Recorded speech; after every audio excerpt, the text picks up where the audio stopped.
الله وبركاته. الحمد لله رب العالمين، والعاقبة للمتقين، والصلاة والسلام على سيد الأنبياء والمرسلين وعلى آله وأصحابه أجمعين. أما بعد، فأعوذ بالله من الشيطان الرجيم. بسم الله الرحمن الرحيم. إن الصلاة تنهى عن الفحشاء والمنكر ولذكر الله أكبر. قال رسول الله صلى الله عليه وسلم: بين العبد والكفر ترك الصلاة. إن الله وملائكته يصلون على النبي يا أيها الذين آمنوا صلوا عليه وسلموا تسليما. اللهم صل على محمد وعلى آل محمد كما صليت على إبراهيم وعلى آل إبراهيم إنك حميد مجيد. اللهم بارك على محمد وعلى آل محمد كما باركت على إبراهيم وعلى آل إبراهيم إنك حميد مجيد. আলহামদুলিল্লাহ। সম্মানিত মুসলিয়ান কিরাম, আল্লাহর প্রিয় বান্দাগণ, আল্লাহর হাবিবের পেয়ারা উম্মতগণ, মহান আল্লাহ তাবারাকা ওয়া তাআলার দরবারে কালিমাতুশ শুকর আদায় করছি যে মহান আল্লাহ তাআলা আমাদের সবাইকে সুস্থতার সঙ্গে তার পবিত্র ঘরে আসার সুযোগ করে দিয়েছেন।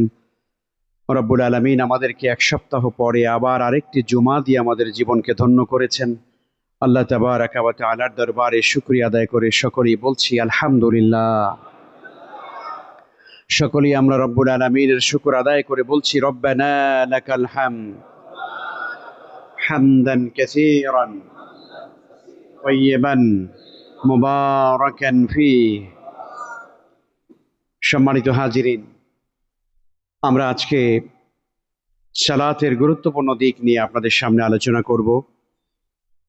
আমরা ধারাবাহিকভাবে 2-3টি জুমাতে আলোচনা করছি পবিত্র জুমার গুরুত্ব নিয়ে। পবিত্র জুমার সালাতে আমরা কি আদব রক্ষা করে চলবো সে বিষয় নিয়ে আমরা আলোচনা করেছি।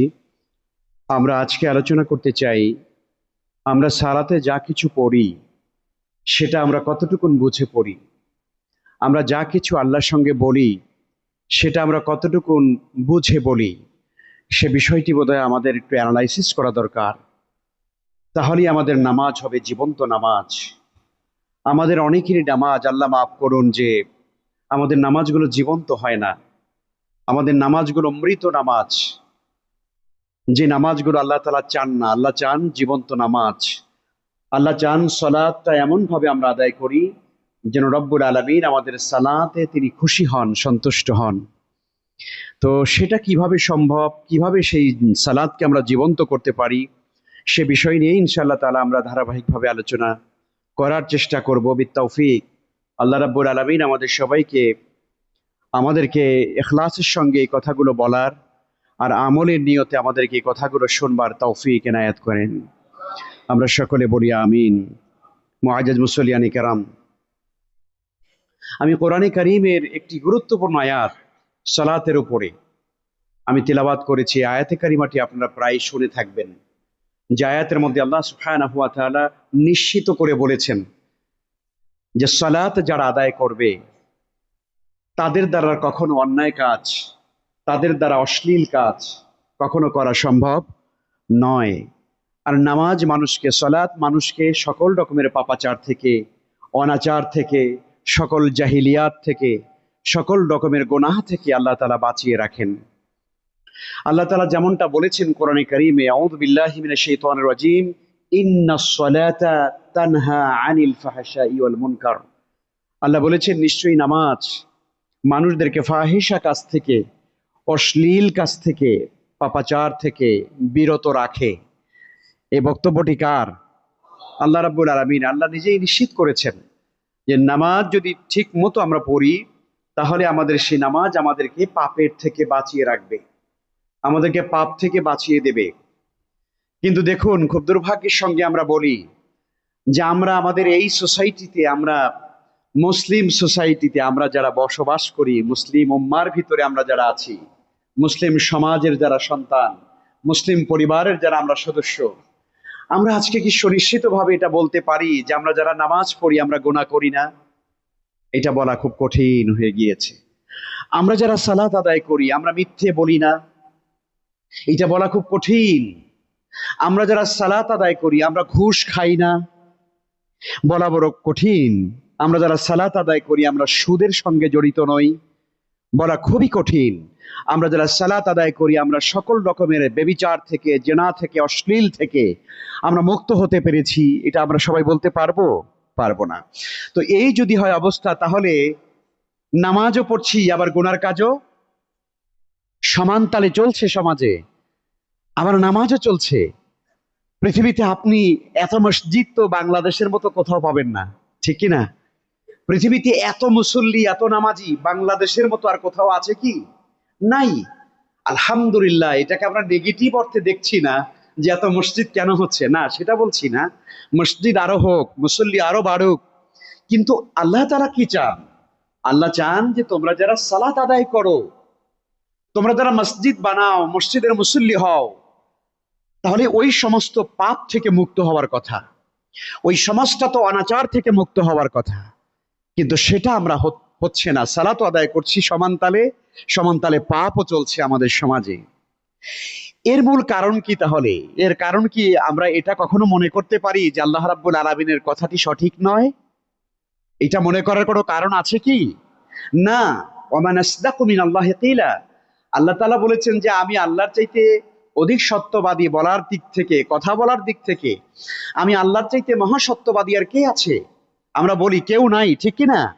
কেউ নাই, আল্লাহই মহা সত্যবাদী। সে আল্লাহ তাআলা যখন বলেছেন যে নামাজ আপনাকে আমাকে অশ্লীলতা থেকে বাঁচাবে, তো আল্লাহর কথাই সত্য, আল্লাহর কথাই মহা সত্য। তাহলে আমরা সালাত আদায় করছি কিন্তু পাপও আমরা সমান তালে করছি, তাহলে বোঝা যায়, এখান থেকে বোঝা যায় যে আমাদের সালাত সঠিকভাবে আদায় হচ্ছে না, আমাদের সালাত সঠিকভাবে আদায় হচ্ছে না। এটি হলো সামারি কথা। তাহলে সম্মানিত বন্ধুগণ, সম্মানিত মুসলিয়ানে কেরাম, যেই সালাত আমাদেরকে পাপ থেকে বাঁচাবে, অশ্লীলতা থেকে বাঁচাবে, বেবিচার থেকে বাঁচাবে, গুনাহ থেকে বাঁচাবে, সুদ ঘুষ থেকে, বেপর্দা থেকে, হারাম থেকে বাঁচাবে, সেই সালাত আমরা আদায় করতে চাই, ঠিক না? সেই সালাত আমাদেরকে প্র্যাকটিস করতে হবে, যেই সালাত আদায় করলে পরে আমরা পাপ থেকে বেঁচে যেতে পারবো। আমরা আসুন এই কথাগুলোই আমরা বলবার চেষ্টা করব যে আমাদের সেই সালাতটা কিভাবে পড়লে পরে, কিভাবে আদায় করলে পরে আমরা আমাদের পাপের জগৎ থেকে আমরা নিজেদেরকে মুক্ত করতে পারবো। আল্লাহ তাআলা আমাদের সবাইকে সেটি বুঝবার, আমল করবার তৌফিক দান করেন। সালাতও পড়বো আর সমানে গুনাহ করব, এইটা হয় না, এটা হয় না। যেই সমাজের ভিতরে এত নামাজি, সেই সমাজের ভিতরে এত অনাচার কেন? যেই সমাজে এত মুসল্লি, সেই সমাজে এত সুদ ঘুষ এবং বেপর্দা কেন? তাহলে বোঝা গেল আমরা সমাজের ভিতরে সবই চালাচ্ছি, নামাজও চলছে, অন্যায়ও সমানভাবে গড্ডালিকা প্রবাহের মতো চলছে আমাদের সমাজে। আল্লাহ তাআলা যেন আমাদেরকে হেফাজত করেন, আমরা বলি আমিন। সম্মানিত হাজিরিন, আসুন আমরা সালাতকে জীবন্ত করবার ক্ষেত্রে একটি গুরুত্বপূর্ণ দিক আজকে আলোচনা করব। সেটি হলো সালাতের ভিতরে এমন একটি আমল করতে হয়, এমন একটি তেলাওয়াত আমাদেরকে করতে হয় যেটি করা বাধ্যতামূলক। বলতে পারবেন সেই তেলাওয়াতটি কি? সূরাতুল ফাতিহা। সূরাতুল ফাতিহা কোরআনে কারীমের সর্বপ্রথম সূরা, কোরআনে কারীমের ধারাবাহিকতা অনুসারে সর্বপ্রথম সূরা, এবং কোরআনে কারীমের পরিপূর্ণ সূরা হিসেবেও কোরআনে কারীমের সর্বপ্রথম নাজিল হয়েছে সূরাতুল ফাতিহা। আর সর্বপ্রথম ওহী নাজিল হয়েছে সূরা আলাকের 5টি আয়াত, সেটি ভিন্ন ইস্যু। কিন্তু পরিপূর্ণ একটি মোকাম্মাল সূরা, কমপ্লিট একটি সূরা হিসেবে সূরাতুল ফাতিহাকে আল্লাহ রাব্বুল আলামিন নাজিল করেছেন। এবং কোরআনে কারীম এটা খুললেই প্রথমেই সূরা ফাতিহা। আলহামদুলিল্লাহ। সূরাতুল ফাতিহার ভিতরে কটি আয়াত আছে? 7টি আয়াত আছে। এই 7টি আয়াত যেন মানব জাতির জন্য এক বিরাট নিয়ামত। বলুন না আলহামদুলিল্লাহ। এটার যে এত বেশি ফজিলত সূরাতুল ফাতিহার, আমরা বুঝলে পরে সত্যিকার আমি মনে করতাম যে আমার মতো ধনী, আমার মতো বিত্তশালী, আমার মতো সুখী, আমার মতো সমৃদ্ধশালী মানুষ আর কেউ নাই, কারণ আমি সূরা ফাতিহা জানি। দুর্ভাগ্য হচ্ছে আমরা এই জিনিসটা আমরা মূল্যায়ন করতে পারি না। সূরাতুল ফাতিহা, এটি আল্লাহ রাব্বুল আলামিন এটিকে সূরাতুল ফাতিহা নামে নাম করে, এর অনেক নাম, সুবহানাল্লাহ। সূরাতুল ফাতিহা মানে হলো, ফাতিহা মানে কি? সূচনা, ভূমিকা, ইন্ট্রোডাকশন টু হোলি কোরআন। এটি কোরআনে কারীমের ভূমিকা, এই জন্য এটাকে সূরাতুল ফাতিহা বলা হয়। এটিকে বলা হয় সূরাতুল কানজ, এটিকে বলা হয় সূরাতুল শিফা, এটিকে বলা হয় সূরাতুল সালাত, নামাজের সূরা। এটিকে বলা হয় সূরাতুস সাবউল মাসানি। আল্লাহু আকবার, মানে সপ্ত আয়াত সম্বলিত সূরা যা বারবার পঠিত হয়। এর অনেক নাম রয়েছে, অন্যতম একটি নাম হলো সূরাতুশ শিফা, অর্থাৎ এর মধ্যে আরোগ্য আছে। এর মধ্যে কি আছে? আরোগ্য আছে, শেফা আছে। এখন এই শেফাটাকে আপনি কিভাবে নেবেন? যে আমার পেটে ব্যথা হয়েছে, হুজুর একটু পানি পড়ে দেন, এটাই শুধু শেফা? না, এটি আক্ষরিক অর্থে যেমন মানব দেহের জন্য, সুস্থতার জন্য রাসূল করিম সাল্লাল্লাহু আলাইহি ওয়াসাল্লাম সূরা ফাতিহাকে শেফা হিসেবে গ্রহণ করেছেন, আবার মানব জাতির অন্তরাত্মার সমস্ত ব্যাধি থেকে মানুষকে মুক্ত করে মানব জাতিকে পরিশুদ্ধ মানুষ হিসাবে তৈরি করবার জন্য এই সূরাতুল ফাতিহাও কিন্তু শেফা। অর্থাৎ এই সূরাটি দিয়ে একদিকে যেমন শারীরিকভাবে যেমন আমি সুস্থ হতে পারি রাসূলের আমল অনুযায়ী, আবার এই সূরা ফাতিহার মাধ্যমে কিন্তু আমি আমার আত্মাকে পরিশুদ্ধ করতে পারি, আমি নিজে ভালো মানুষ হতে পারি, আমরা আমাদের সোসাইটিটাকে ভালো করতে পারি, আমরা আমাদের পরিবারটাকে ভালো করতে পারি।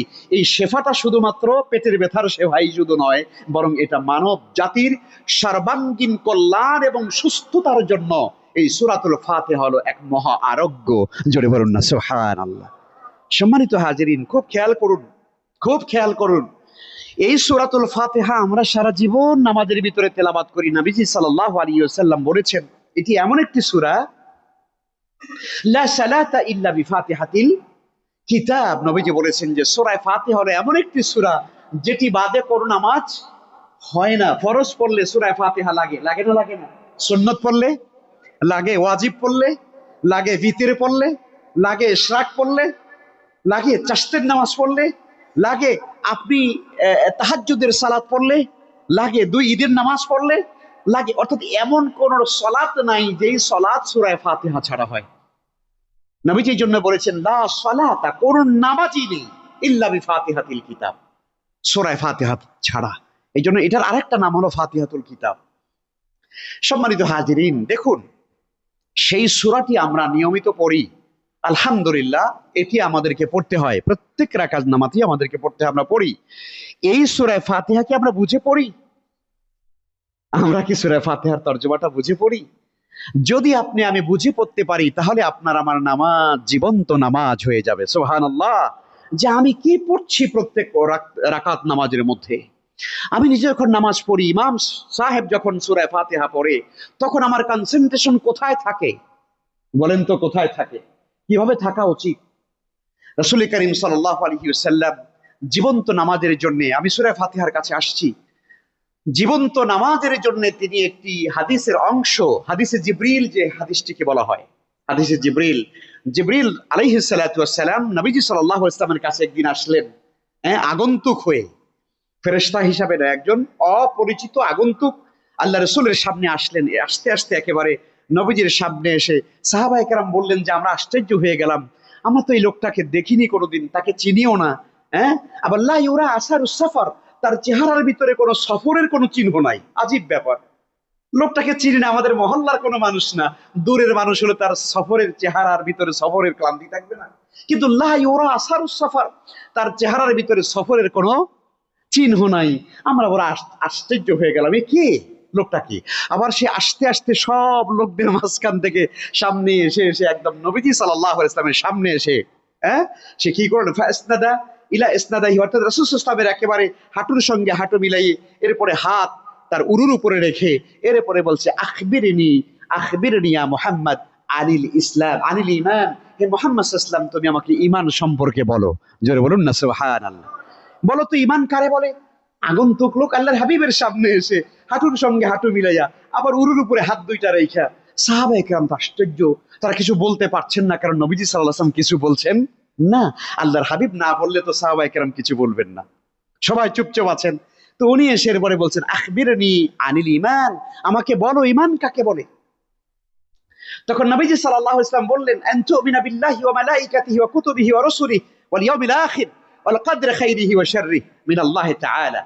এই যে কথাগুলো তিনি বললেন, ঈমান কাকে বলে, ঈমানের সমস্ত রকমগুলো বলে দিলেন। আল্লাহর উপর ঈমান, ফেরেশতাদের উপর ঈমান, আখিরাতের উপর ঈমান, নবী রাসূলদের উপর ঈমান, আসমানী কিতাবের উপর, পরকালের উপর ঈমান, তাকদীরের উপর ঈমান।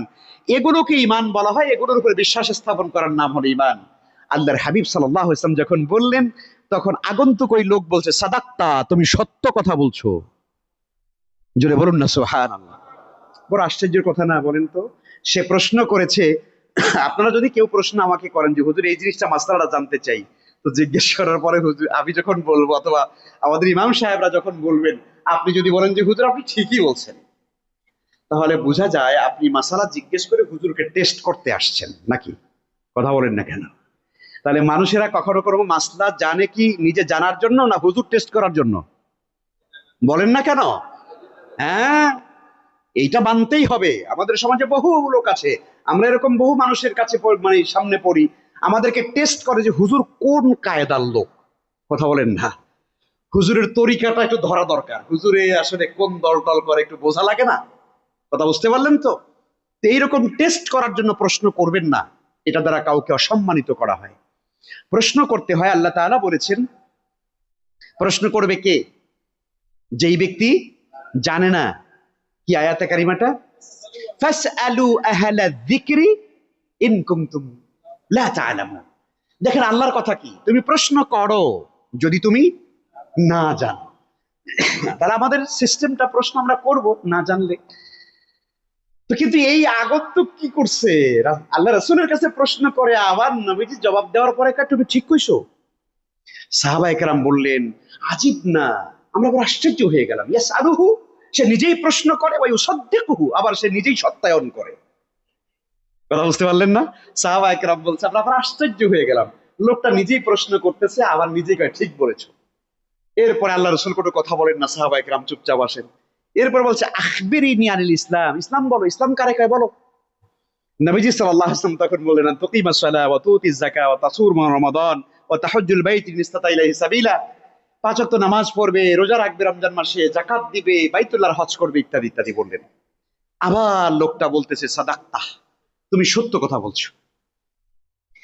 এরপরে তিনি বললেন যে, আখবিরনি আনিল ইহসান, ইহসান কাকে বলে, ইহসান কাকে বলে বলো। নবীজি সাল্লাল্লাহু আলাইহি ওয়াসাল্লাম তখন বললেন, এই কথাটাই মূলত আমার আজকের আলোচনার সঙ্গে এটা রিলেটেড।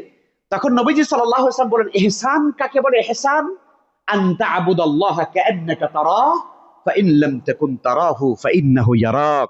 তুমি এমন ভাবে ইবাদত করবে, এমন ভাবে সালাত আদায় করবে, যেন তুমি তোমার চোখে দিব্য দৃষ্টিতে মহান আল্লাহ রাব্বুল আলামিনকে দেখছো। সুবহানাল্লাহ, তুমি আল্লাহকে দেখছো।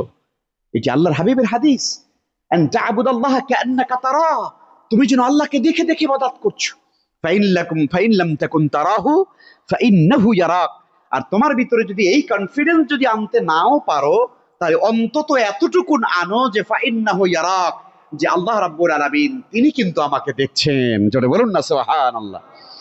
নামাজ বা সালাত জীবন্ত করার এটি একটি গুরুত্বপূর্ণ আপনার মানে উপাত্ত বা উপাদান বা মেডিসিন, যে আপনার আমার নামাজ যেন এমন হয় যে সালাতের ভিতরে আমরা এই চিন্তাটা রাখি যে আমি আল্লাহকে দেখে দেখে আল্লাহর সামনে ইবাদত করছি।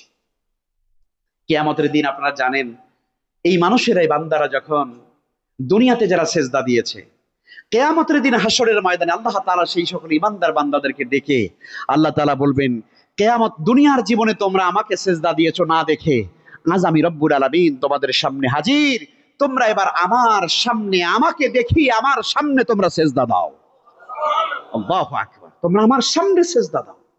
চিন্তা করে দেখুন তো, সেই দিন পৃথিবীতে যারা নামাজি ছিলেন, সত্যিকার যারা নামাজের পাবন্দী, এরাই শুধুমাত্র ইমানদাররাই, জান্নাতি মানুষেরাই কেবল আল্লাহর সামনে আল্লাহকে কি করতে পারবেন, সেজদা দিতে পারবেন। আর যারা দুনিয়াতে সালাতের পাবন্দী ছিলেন না, তারা কিয়ামতের দিন চাইবেন, নুইবেন, কিন্তু পুরো মেরুদণ্ডটা একেবারে সোজা তক্তার মতো, কাঠের মতো সোজা হয়ে যাবে। এই মেরুদণ্ড আর বাঁকা হবে না, এটা সোজা করে দিবেন আল্লাহ তাআলা। না, তুমি দুনিয়াতে আমাকে সেজদা করো নাই, সুতরাং আজ হাসরের ময়দানে মানুষ দেখাবার জন্য, হাসরবাসীকে দেখাবার জন্য আমাকে সেজদা করার দরকার নাই। সুতরাং সেই দিন কিন্তু আপনি সেজদা করতে পারবেন না, আমরা পারবো না। অতএব দুনিয়াতে যদি আল্লাহকে সেজদা করি তাহলে আমাদের পক্ষে সম্ভব হবে আখিরাতে আল্লাহকে সিজদা করার। তাহলে চিন্তা করে দেখুন তো, আল্লাহ তাআলা যখন বলবেন যে তোমরা আমার সামনে আমাকে সিজদা করো, আমার কুদরতি কাদামে সিজদা করো, তখন আপনার আমার সিজদাটা কেমন হবে বলেন তো? সুবহানাল্লাহ। তখন আল্লাহ তাআলাকে সামনে রেখে আমরা কিভাবে সিজদা করব কিয়ামতের ময়দানে? দুনিয়াতেও যখন নামাজ আমরা আদায় করব, আমাদের সিজদাটা, আমাদের রুকুটা যেন ওই রকম হয়, জোরে বলুন না সুবহানাল্লাহ। ওই রকম আন্তরিকতার সাথে যেন আমরা আল্লাহকে রুকু করতে পারি, সিজদা করতে পারি, যেন আমার হৃদয়টা যেন এমন হয় যে আমি রুকুতে গিয়েছি, এখন মাথা আর উঠাতে মন চায় না। এরকম যদি হয় তাহলে আপনি বুঝবেন যে আপনার সালাত আল্লাহর কাছে কবুল হচ্ছে, আলহামদুলিল্লাহ। আপনার সালাতের ভিতরে আপনি নিয়ামত পাচ্ছেন। আপনি সেজদায় গিয়ে যদি এমন হয় যে মাশাআল্লাহ আমার সেজদা থেকে আমার মাথা তুলতে ইচ্ছে করে না, আমার মনে চায় আমি আরেকটু সেজদায় থাকি, আরেকটু লুটিয়ে থাকি, পৃথিবীতে মানুষ কে দেখবে, কে কি বলবে না বলবে আমার কিচ্ছু আসে যায় না, মানুষ আমাকে নামাজি বলবে আর মুসল্লি বলবে, কি খারাপ বলবে না ভালো বলবে আমার তাতে কিচ্ছু আসে যায় না, আমি আল্লাহর ঘরে এসেছি, আমি আমার মহান মনিবকে সেজদা দিয়ে পড়ে থাকবো, এটা যদি আপনার দিলের ইচ্ছা হয়, তামান্না হয়, তো মনে রাখবেন আপনার এই সালাত কিন্তু আল্লাহর দরবারে কবুল হচ্ছে। জোরে বলুন না সুবহান। আল্লাহ যেন আমাদেরকে এইভাবে সেজদাকারী বানিয়ে দেন, বলুন আমিন। আল্লাহ যেন এইভাবে আমাদেরকে রুকুকারী বানিয়ে দেন, আমিন। তো এইভাবে করে নামাজকে এইভাবে জীবন্ত করতে হবে। নামাজটা ঠক ঠক করা মুরগির মতো, এইভাবে করে আমরা ঠক ঠক করা মুরগির আধার খাওয়ার মতো, আমাদের যেন এইভাবে নামাজ রুকু সেজদা যেন না হয়।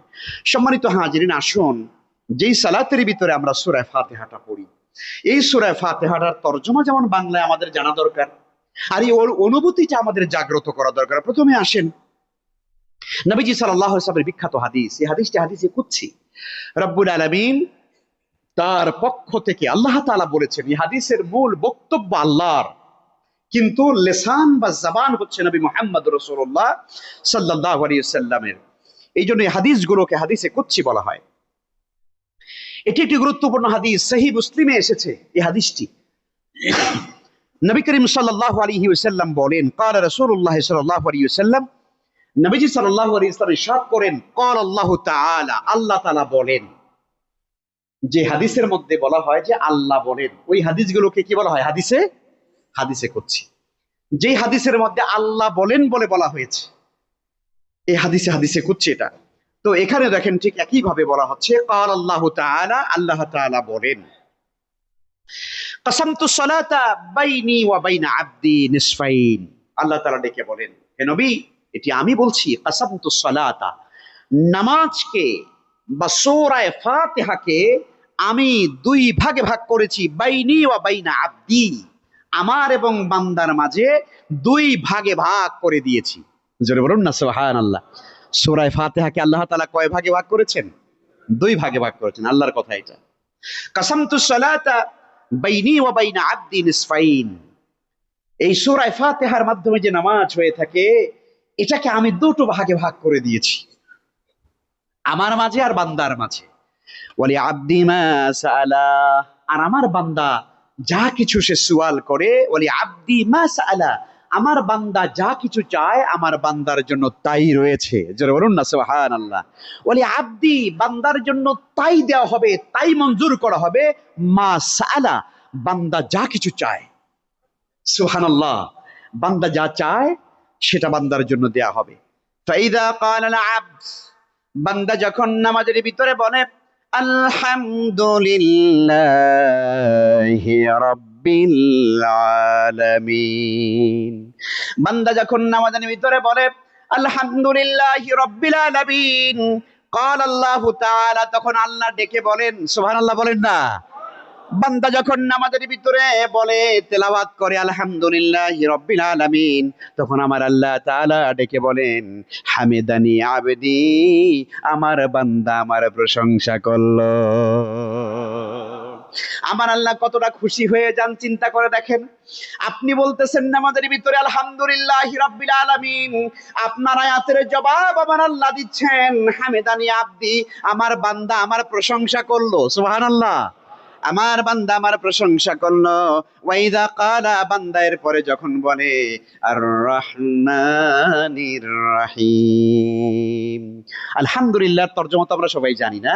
আলহামদুলিল্লাহ রাব্বিল আলামিন, সমস্ত প্রশংসা কার জন্য? আল্লাহর জন্য, যিনি জগৎ সমূহের রব, জগৎ সমূহের প্রতিপালক।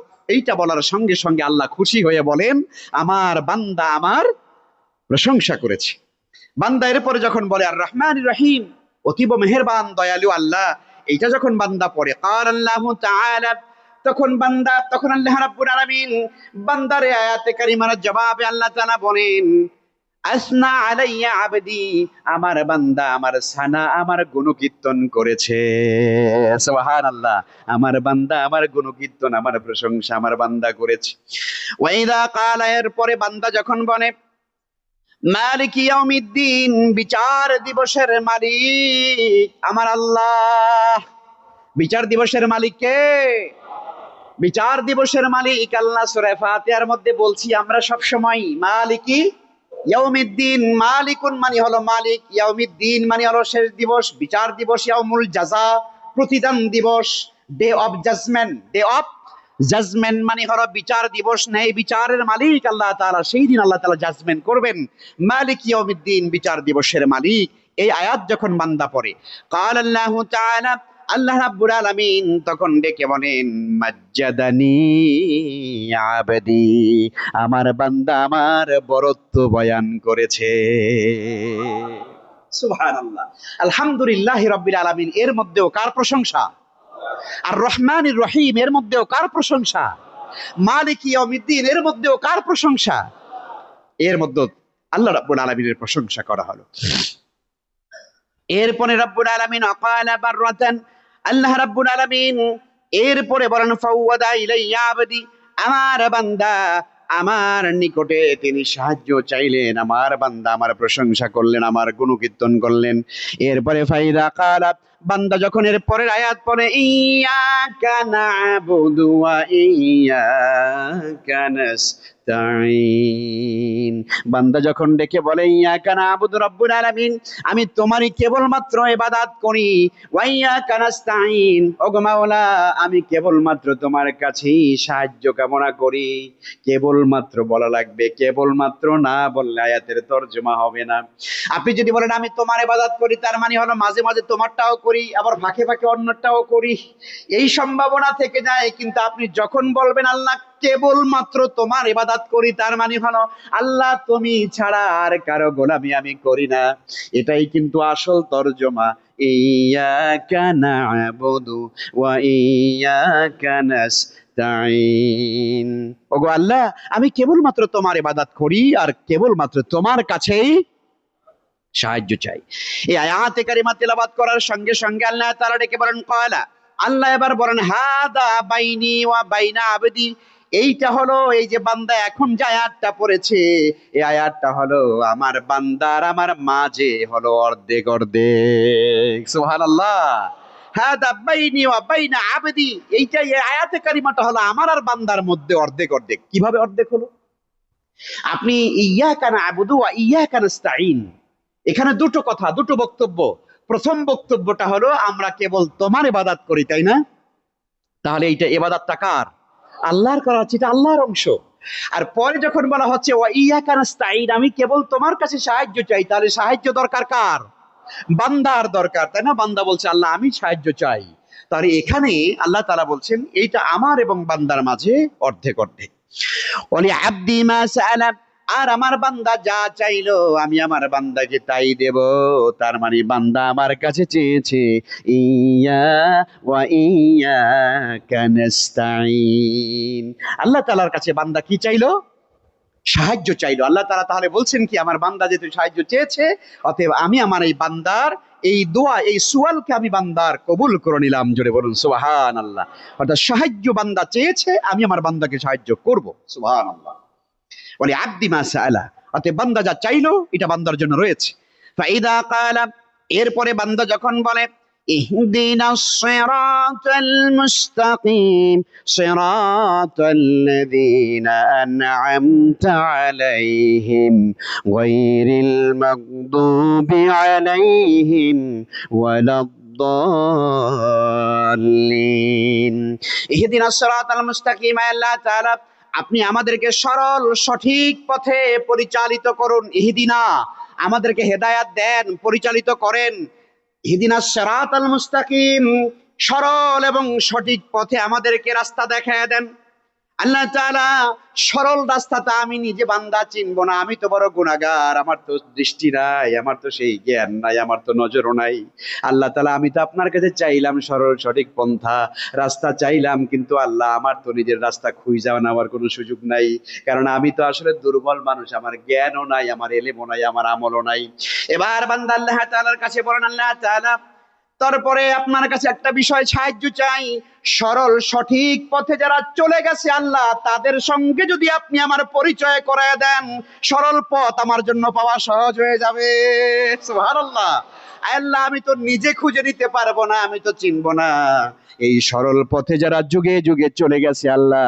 তাদের পথে আমাদের পরিচালিত করেন সিরাতাল্লাযীনা আন'আমতা আলাইহিম তাদের পথে যাদের উপরে আপনার নিয়ামত বর্ষিত হয়েছে জোরে বলুন না সুবহানাল্লাহ ওগো আল্লাহ আমি তো চাইলাম যে আপনি আমাকে হেদায়েতের রাস্তা দেখান কিন্তু আমি নিজে তো খুঁজে নিতে পারবো না আল্লাহ আপনি যদি আপনার বান্দাদের মধ্যে যারা হেদায়েতের পথে ছিল তাদের সঙ্গে যদি আমার কানেকশন করাইয়া দেন তাহলে আমার হেদায়েতের রাস্তা খুঁজে নিতে আমার বড় সহজ হবে এটাই হলো সিরাতাল্লাযীনা তাদের পথ আমাকে প্রদর্শন করুন আন'আমতা আলাইহিম যাদের উপরে আপনার নিয়ামত বর্ষিত হয়েছে জোরে বলুন না সুবহানাল্লাহ এখন এই নিয়ামত কাদের উপরে বর্ষিত হয়েছে আল্লাহ তাআলা অন্য একটা আয়াতের মধ্যে বলছেন আন'আমাল্লাহু আলাইহিম মিনান নাবিয়্যিন ওয়াস-সিদ্দিকিন ওয়াশ-শুহাদা ওয়াস-সালিহিন কোরআনে কারীমের আয়াতের মধ্যে আল্লাহ তাআলা বলেন এই तमाम দুনিয়াতে যত মানুষ আছে সব মানুষের মধ্যে চার শ্রেণীর মানুষের উপরে আমি আল্লাহর নিয়ামত বর্ষিত হয়েছে কয় শ্রেণী চার শ্রেণীর মানুষের উপরে আল্লাহ তাআলা নিয়ামত বর্ষণ করেছেন বলে আল্লাহ নিজেই বলছেন আন'আমাল্লাহ আল্লাহ নিয়ামত দিয়েছেন আলাইহিম তাদের উপরে মিনান নাবিয়্যিন নবীদের উপরে রাসূলদের উপরে আল্লাহ নিয়ামত বর্ষণ করেছেন মিনান নাবিয়্যিন ওয়াস সিদ্দিকিন সিদ্দিক বান্দা যারা আল্লাহর পথের যারা সত্যায়নকারী সিদ্দিক নবীদের পরে যাদের অবস্থান সিদ্দিকদের উপরে আল্লাহ তাআলা নিয়ামত দিয়েছেন ওয়াশুহাদা আর যারা দ্বীনের জন্য যুগে যুগে শাহাদাত বরণ করেছেন তাদের উপরে আল্লাহ নিয়ামত দিয়েছেন ওয়াসসালিহিন আর तमाम পৃথিবীর সর্বযুগের নেক বান্দা আল্লাহ তাআলার ওলি আল্লাহ যারা আল্লাহর পথের যারা পথিক তাদের উপরে আমার আল্লাহ নিয়ামত বর্ষণ করেছেন আল্লাহর কাছে আমরা সেটাই বলছি আল্লাহ এই চার শ্রেণীর মানুষের রাস্তাটাকে আমাকে দেখাইয়া দেন তারা নবীদের রাস্তা পাইলেই পরে আমার সরল পথ পাওয়া হয়ে যাবে সুবহানাল্লাহ এই আয়াতে কারিমা পরিষ্কার করে দিল আর আল্লাহ তাআলার কাছে আমরা এই দোয়াটাও করছি গায়রিল মাগদুবি আলাইহিম ওয়ালাদ-দালিন তাহলে আমরা প্রথমে চাইলাম যে আল্লাহ সরল পথে পরিচালিত করুন তাদের পথে পরিচালিত করুন যাদের উপরে আপনার নিয়ামত বর্ষিত হয়েছে এরপরে আমরা বলছি গায়রিল মাগদুবি আলাইহিম ওয়ালাদ-দালিন তাদের পথে নয় তাদের পথে আমাদেরকে পরিচালিত করবেন না যাদের উপরে আপনার গজব এসেছে আর যারা পথভ্রষ্ট হয়ে গিয়েছে যারা গোমরাহ হয়ে গিয়েছে এদের পথে আমাদেরকে পরিচালিত করবেন না এখন এই গোমরাহ কারা আর গজব প্রাপ্ত কারা এটা তাফসীরের ভিতরে পরিষ্কার করে লেখা হয়েছে যে মাগদুব বলা হয়েছে মাগদুব মাগদুব মানে গজব গজব যাদের উপরে নাজিল হয়েছে আল্লাহ লানত এবং অভিশাপ যাদের উপরে এসেছে গজব এসেছে এই জাতিটা হলো পৃথিবীর মধ্যে চিহ্নিত একটা জাতি বলেন তো তারা কারা ইহুদি জাতি কারা ইহুদি জাতি আজ যাদের বংশ নাতিপুতি সাথী লাডি এখনো পৃথিবীতে থেকে গোটা পৃথিবীর মুসলমানদের শান্তির ঘুমকে তারা হারাম করে দিচ্ছে ঠিক কিনা আজ পৃথিবীতে যত অশান্তির মূল আপনি দেখবেন সমস্ত অশান্তির মূল হলো দুটো জাতি এক যারা মূর্তি পূজারী একটা জাতি, আর একটা হলো ইহুদি জাতি, এই দুইটা জাতি সবচাইতে মুসলমানদের দুশমন। আল্লাহ তাআলা কোরআনে কারীমের মধ্যে বলেছেন যে এদের থেকে তোমরা বেঁচে থাকো। লাতাজিদান্না আশাদ্দান নাসি আদাওয়াতান লিল্লাযীনা আমানু ওয়াল ইয়াহুদা ওয়াল্লাযীনা আশরাকু। ও পৃথিবীর ঈমানদাররা শোনো, তোমরা পৃথিবীর দুইটা জাতিকে, একটা হলো ইহুদি আর একটা হলো মুশরিক, এই দুইটা জাতিকে তোমরা সবচেয়ে তোমাদের দুশমন হিসাবে তোমরা পাবে। সুতরাং এদেরকে কখনো বন্ধু বানানো যাবে না। লা ইয়াত্তাখিযুল মুমিনুনাল কাফিরিনা আউলিয়া মিন দুনিল মুমিনিন। আল্লাহ বলেছেন মুমিনরা যেন মুমিনদেরকে ছাড়া অন্য কাউকে বন্ধু না বানায়। আল্লাহ রাব্বুল আলামিনের পরিষ্কার ঘোষণা এটা। লা ইয়াত্তাখিযুল মুমিনুনাল কাফিরিনা আউলিয়া মিন দুনিল মুমিনিন। মুমিনরা কখনো মুমিন ছাড়া অন্য কাউকে, আমেরিকাকে বন্ধু বানানো, ভারতকে বন্ধু বানানো, পৃথিবীর ইসরায়েলকে বন্ধু বানানো, পৃথিবীর কোনো বেদিনকে বন্ধু কোনো মুসলমান বানাইতে পারে না। ঠিক কি না? এইটার উপরে আপনাকে আমাকে অটল এবং অবিচল থাকতে হবে। তাহলে মাগদুব হলো কারা? যারা গজব প্রাপ্ত। আর দলিন হলো যারা খ্রিস্টান, যারা খ্রিস্টান তারা পথভ্রষ্ট হয়ে গিয়েছে, যারা কিনা ঈসা ইবনে মারইয়াম আলাইহিস সালাতু ওয়াস সালামকে যারা আল্লাহর ছেলে হিসেবে গ্রহণ করে, নাউযুবিল্লাহ। ঈসা মাসিহ আলাইহিস সালাতু ওয়াস সালামকে যারা আল্লাহর ছেলে মনে করে, নাউযুবিল্লাহি মিন যালিক। আর ইহুদিরা উযাইর আলাইহিস সালামকে আল্লাহ তাআলার ছেলে মনে করে। এইভাবে করে তারা পৃথিবীতে আল্লাহর গজব এবং আপনার আযাবে পড়ে তারা পথভ্রষ্ট হয়ে গিয়েছে। সূরা ফাতিহার মধ্যে মূলত আমরা সেই দোয়াটা করছি যে আল্লাহ, আপনি এই পথভ্রষ্ট এবং গজবপ্রাপ্ত মানুষের পথে আমাদেরকে আপনি পরিচালিত করবেন না, আপনি আমাদেরকে নবী, রাসূল, শুহাদা, সিদ্দিকদের পথে আমাদেরকে পরিচালিত করুন। আমরা বলি আমিন। সম্মানিত হাজিরিন, সূরা ফাতিহাটা কি অসাধারণ একটি সূরা, আপনি চিন্তা করে দেখুন তো। যেই সূরা তেলাওয়াত করলে আল্লাহ রাব্বুল আলামিন প্রত্যেকটা আয়াতের জবাব দিচ্ছেন। আল্লাহু আকবার। তাহলে আপনার আমার সূরা ফাতিহার তেলাওয়াতটা কেমন হওয়া উচিত? মনে রাখবেন, সূরা নামাজের ভিতরে, সালাতের ভিতরে যার সূরা ফাতিহার তেলাওয়াত যত সুন্দর, তার নামাজ তত ভালো। এই জন্য আসুন, নামাজকে জীবন্ত করার জন্য আমরা তেলাওয়াত যা করি তা পড়ে বুঝে বুঝে পড়ার চেষ্টা করি। আল্লাহ যেন তৌফিক দান করেন। তাহলে সূরা ফাতিহা যখন নামাজে সালাতে তেলাওয়াত নিজেরা করব একা একা, ইমাম যখন করবেন তখন আমরা শুনবো, এই মুহূর্তে আমরা আন্তরিকতার সঙ্গে সূরা ফাতিহাটাকে হৃদয়ঙ্গম করার, মেমোরাইজ করার চেষ্টা করব। আল্লাহ তাআলা আমাদের সবাইকে সেই তৌফিক এনায়েত করেন। মুআজ্জাজ মুসল্লিয়ানে কেরাম, নামাজকে আমরা জীবন্ত করতে চাই, নামাজটাকে আমরা প্রাণবন্ত করতে চাই, সালাতটাকে আমরা এমন ভাবে জীবন্ত করতে চাই যে যেই সালাত পড়ার পরে আমার ভিতরে কোনো পাপ থাকবে না, আমার ভিতরে কোনো দুষ্টমি থাকবে না, আমার ভিতরে কোনো নোংরামি থাকবে না, আমার ভিতরে কোনো পাপের লেশ মাত্র থাকবে না। এমন ভাবে আমাদের সালাতটাকে জীবন্ত করা দরকার। রাসূল করিম সাল্লাল্লাহু আলাইহি ওয়াসাল্লাম যেভাবে নামাজ পড়েছেন সেভাবেই আমাদের নামাজ পড়া উচিত। আল্লাহর হাবিব সাল্লাল্লাহু আলাইহি ওয়াসাল্লাম তিনি মসজিদে নববীতে আছেন, কয়েকজন যুবক আল্লাহর হাবিবের মসজিদে তার সঙ্গে দেখা করার জন্য ঢুকেছেন। তো এই যুবকেরাও জানে যে নামাজ পড়ে তারপরে বসতে হয়। সুবহানাল্লাহ বলেন না? আমরা গত জুমায় বলেছি, তাই না? এই বাংলা আলোচনার সময়, বায়ানের সময় যারা ঢুকবেন, নামাজ না পড়ে কেউ বসবেন না, পরিষ্কার বলে দিয়েছি আমরা। নামাজ না পড়ে কেউ বসবেন না। আপনি দেরিতে আসছেন, কোনো অসুবিধা নাই, আলোচনা আরো 5 মিনিট পরে শুনবেন, কোনো সমস্যা নাই। কিন্তু এই সুন্নতের উপরে আমল করার পরে তারপরে বসবেন ইনশাআল্লাহ। এই আমলটা আমরা করার চেষ্টা করব। দেখুন, কয়েকজন যুবক মসজিদে ঢুকেছে, ঢোকার পরে তারা নামাজ পড়ে, তাড়াহুড়া করে নামাজ পড়ে আল্লাহ রাসূলের কাছে এসেছে।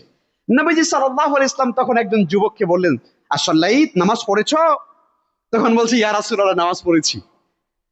আপনারা তো শুনছেন এর আগের একটা হাদিস, একজনকে আল্লাহ রাসূল বলছেন যে নামাজ পড়েছো? তখন বলছে নামাজ পড়ি নাই। তখন তাকে বলছেন যে নামাজ পড়ো। আর এই যুবক বলছে যে নামাজ পড়েছি। তখন বলছে যে তুমি নামাজ পড়েছো না, এর যে যাও ফাসাল্লি, আবার নামাজ পড়ো, ফা ইন্নাকা লাম তুসাল্লি, তুমি তো নামাজ পড়ো নাই। কি বলেন, সে নামাজ পড়েছে না? সে তো নামাজ পড়েছে, কিন্তু আল্লাহ রাসূল বলছেন কি তুমি তো নামাজ পড়ো নাই। সেই যুবক আবার গেল, আবার 2 রাকাত নামাজ পড়ে আল্লাহর হাবিবের সামনে আসলো। আসার পরে বলছে আবার যাও, আবার গিয়ে নামাজ পড়ে আসো। সে যুবক আবার গেল, আবার নামাজ পড়ে আসলো। আবার আল্লাহ রাসূল বললেন তুমি তো নামাজ পড়ো নাই, তুমি আবার যাও, আবার পড়ে আসো। তো আল্লাহর হাবিব তাকে বারবার পাঠাচ্ছেন আর সে একই রকমের নামাজ পড়ে। কি বলেন? আমাদের মধ্যে আমরা এরকম কিছু মুসল্লি আছি না? এরকম আপনি যদি মোটামুটি 52টা জুমাও যদি নামাজ নিয়ে বলেন আর সালাত নিয়ে বলেন, আমরা এমনও মুসল্লি আছি 52 জুমায়ও যদি নামাজ নিয়ে বলা হয়, এরপরে আমরা ওই 40-50 বছর ধরে যে নামাজ পড়ি ওইটা আর ছাড়তে পারি না। কথা বলেন ঠিক কিনা? মানে পরিবর্তন করার, পরিবর্তন হওয়ার আমাদের কোনো ইচ্ছা নাই, আমরা পরিবর্তন হতে চাই না। আস্তাগফিরুল্লাহ। কেন? আমরা গত জুমায় বলেছিলাম না, মোমেনের বৈশিষ্ট্য হলো সামি'না ওয়া আতানা, মোমেন শুনবে আর মেনে নিবে, ঠিক কিনা? মোমেনের কাজই এটা।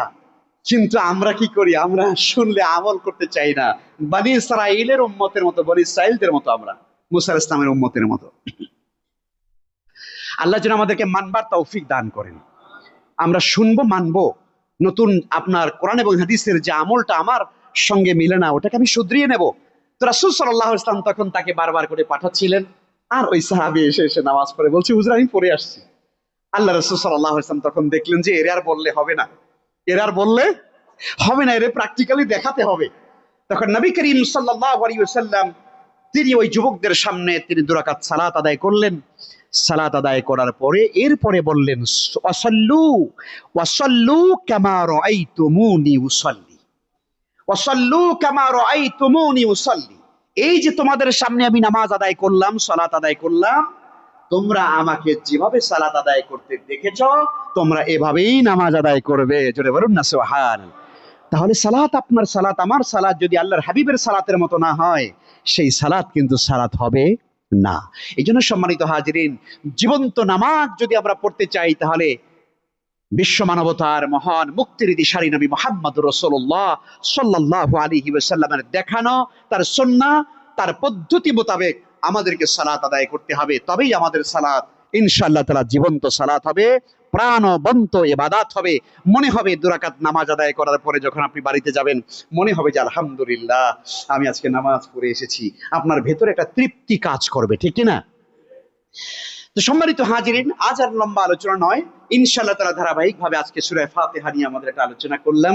রব্বুল আলামিন যেন আমাদেরকে সূরা ফাতিহা ভালো করে বুঝে পড়ার তৌফিক দান করেন। আমরা সালাতে সূরা ফাতিহা যারা পড়ি, আলহামদুলিল্লাহ, এখন এই সূরা ফাতিহা নিয়ে মাশাআল্লাহ অনেক ইখতিলাফি একটা মাসালা আছে যে মানে ইমামের পেছনে সূরা ফাতিহা পড়বেন কি পড়বেন না, এটা নিয়ে আমাদের বিভিন্ন রকমের মাসলা আছে। তো সেটা আমরা ঝগড়া এই জন্য আমরা করব না যে আমি যেটা করি উনি সেইটা করে না বলে উনি আমার দুশমন। কথা বলেন না কেন? আমাদের মধ্যে এই মানসিকতা আছে না? নাই অনেকের। অনেকে আছে যে হা আমি তো সূরা ফাতিহা পড়ি না, তো উনি পড়ে কেন? উনি মনে হয় আমার তরিকার লোক না, অতএব ওনার সঙ্গে বসাও যাবে না, ওনার সঙ্গে চাও খাওয়া যাবে। এই মানসিকতা, প্রান্তিকতা আজ আমাদের সমাজকে বিভাজনে বিভক্ত করে ফেলেছে। ভাই যে সূরা ফাতিহা পড়ে আলহামদুলিল্লাহ তাকে পড়তে দিন। ভাই ইমামের পিছনে যে সূরা ফাতিহা পড়ে না তারটাও নামাজ হয়ে যাবে, তাকে না পড়তে দিন। কথা বলেন ঠিক কি না? বরং আমরা এটা নিয়ে ঝগড়া বিবাদ করে আমাদের নিজেদের ঐক্য, সংহতি, সম্প্রীতি, ভালোবাসা আজ কঠিনভাবে দুশ্মনীতে রূপ নিয়েছে। এই জন্য মনে রাখবেন, যেই বিষয়ে সাহাবায়ে কেরামের আমলের ভিতরে কি আছে? ভিন্নতা। সাহাবায়ে কেরাম কেউ কেউ তারা সূরা ফাতিহা সকল নামাজে পড়তেন, সকল নামাজে প্রত্যেক রাকাতে পড়তেন, ইমামের পেছনেও পড়তেন, একা একাও পড়তেন। আবার অনেক সাহাবায়ে কেরাম থেকে এটাও প্রমাণিত আমল দ্বারা, সুন্নাহ দ্বারা, যে ইমাম যখন সূরা ফাতিহা পড়বে তখন তোমরা সূরা ফাতিহা পড়বে না, এটা আল্লাহর রাসূলের হাদিস দ্বারা প্রমাণিত। সুতরাং এভাবে করে এই ভিন্নতার কারণেই তো 4টা মাযহাব হয়ে গেল, ঠিক কি না? না হলে 4 মাযহাব হবে কেন বলেন তো? সব কাজ যদি এক এবং অভিন্ন হয় তো মাযহাব 4টা কেন হলো?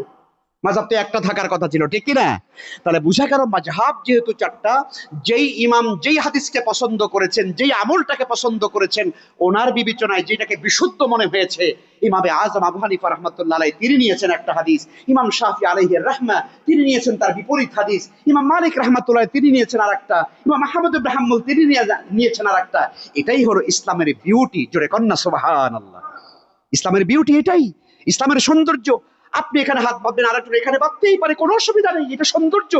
এইটা আপনি চিন্তা করবেন না আমি নাবির নিচে বাঁধি, উনি আবার উপরে বাঁধে কেন? আবার উপরওয়ালাও চিন্তা করবেন না যে আমি উপরে বাঁধি, উনি আবার নিচে কেন? ভাই হাত উঠান, এইটা করা যাবে না। প্রত্যেকের উপরে আমল ছেড়ে দিতে হবে। আল্লাহ তাআলা যেন আমাদের ঐক্য সংহতিকে, বরং মুসলমানদের মধ্যে সম্প্রীতি বজায় রাখা হলো ফরজ। কথা বলেন না কেন? আপনি সূরা ফাতিহা পড়বেন কি পড়বেন এটা ফরজ আর ওয়াজিবের মাসালা না। কথা বুঝতে পারলেন তো? এখন সেই আপনার নফল বা সুন্নাহ আমল করার জন্য আমরা কবিরা গুনায় লিপ্ত হয়ে যাচ্ছি, মারামারিতে লিপ্ত হয়ে যাচ্ছি, ঝগড়া বিবাদে লিপ্ত হয়ে যাচ্ছি। আল্লাহর ওয়াস্তে সম্মানিত মুসল্লিয়ানে কেরাম, আমরা কেউ ঝগড়া বিবাদে লিপ্ত হব না। আল্লাহ তাআলা যেন আমাদেরকে সহি সুন্নাহর উপরে আমল করার তৌফিক দান করেন। রব্বুল আলামিনের কাছে সেই তৌফিক চাই। আল্লাহ যেন আমাদেরকে জীবন্ত নামাজ পড়ার এবং সেই নামাজ, যেই নামাজের মাধ্যমে আমরা পাপের কাজ, পাপাচার, অনাচারকে দূর করতে পারবো, নিজেরা পরিশুদ্ধ মানুষ হতে পারবো। রব্বে কারীম যেন আমাদের সবাইকে সেই রকম সালাত আদায় করার তৌফিক দান করেন, আমিন। আকুলু কাওলি হাযা ওয়া আস্তাগফিরুল্লাহ লি ওয়া লাকুম। যারা সুন্নাত পড়তে চান আপনারা সুন্নাত পড়ে নিতে পারেন।